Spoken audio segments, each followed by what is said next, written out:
اعوذ باللہ من الشیطان الرجیم بسم اللہ الرحمن الرحیم۔ غیبت۔ اللہ تعالیٰ کا ارشاد ہے، تم میں سے کوئی کسی کی غیبت نہ کرے۔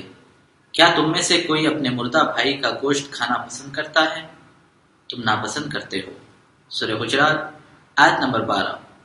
ابو ہریرہ رضی اللہ تعالیٰ عنہ سے روایت ہے، جس کو صحیح مسلم میں ذکر کیا، رسول اکرم صلی اللہ علیہ وسلم نے فرمایا، کیا تم جانتے ہو غیبت کیا ہے؟ صحابہ نے عرض کیا، اللہ اور اس کے رسول ہی بہتر جانتے ہیں۔ آپ نے فرمایا، اپنے بھائی کا ایسے انداز میں ذکر کرنا جسے وہ پسند نہ کرے۔ آپ سے پوچھا گیا، اگر میرے بھائی میں وہ چیز موجود ہو جس کا میں ذکر کروں؟ آپ صلی اللہ علیہ وسلم نے فرمایا، اگر اس میں وہ چیز موجود ہو جس کا تو ذکر کرے تو نے اس کی غیبت بیان کی، اور اگر اس میں وہ بات ہی نہیں تو پھر تو نے اس پر بہتان باندھا۔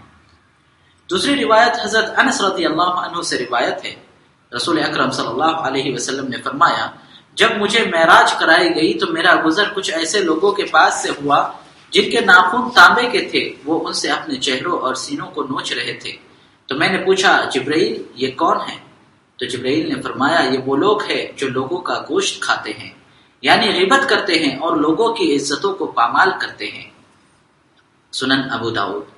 پتہ یہ چلا، موجودہ دور میں انسان پیٹھ پیچھے ایک دوسرے کی غیبت کرتا ہے اور طرح طرح کی برائیاں بیان کرتا ہے، چاہے وہ عیب اور برائی اس کی فطری خلقت میں ہو یا یوں ہی اس کا مذاق بنانا ہو۔ جبکہ دیکھا جائے تو رسول اکرم صلی اللہ علیہ وسلم نے اس عمل سے سختی سے منع فرمایا ہے، اور اللہ تعالیٰ نے غیبت کو اپنے مردہ بھائی کے گوشت کھانے سے تنبیہ دی ہے، کیونکہ غیبت کرنا گناہ کبیرہ میں سے ہے، اور یہ لوگوں کے درمیان فتنہ و فساد اور دشمنی کا سبب بھی ہے۔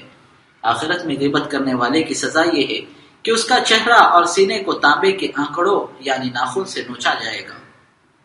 فائدہ نمبر 1، غیبت کرنا حرام بلکہ ہلاک کر دینے والا گناہ ہے۔ نمبر 2، آدمی کا ایسے الفاظ میں ذکر کرنا جسے وہ ناپسند کرتا ہو، یہی غیبت ہے۔ نمبر 3، غیبت کرنے والے کو غیبت سے باز رکھنا اور اس کی تردید کرنا از حد ضروری ہے۔ نمبر 4، عالم برزخ میں غیبت کرنے والے کی سخت سزا سنائی گئی ہے۔